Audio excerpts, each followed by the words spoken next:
Isa kang introvert kung ikaw ay una, ayaw mo sa gulo at maingay na paligid.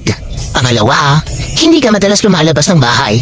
Saka ka lang lalabas kung may importante kang gagawin or pupuntahan. Pangatlo, gusto mo lagi mapag-isa at ayaw mo nang may mga istorbo.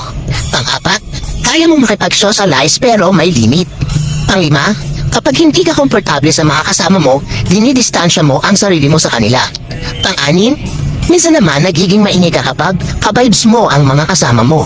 Pang-pito, hindi mo alam kung paano magsimula o mag-response ng conversation sa ibang tao. Kaya madalas ngumingiti ka na lang o di kaya tatahimik ka na lang. Pang-walo, hindi ka rin expressive na tao, kaya madalas kang ma-misinterpret ng iba. Pang-siyam, straightforward kang tao. Pero madalas iniiwasan mong magbitiw ng masakit na mga salita kapag alam mong sensitive ang taong pagsasabihan mo. Pang-sampu, mas gusto mo pang tumambay lang sa loob ng bahay kesa sa labas at makipag-ismisan sa mga kapitbahay mo.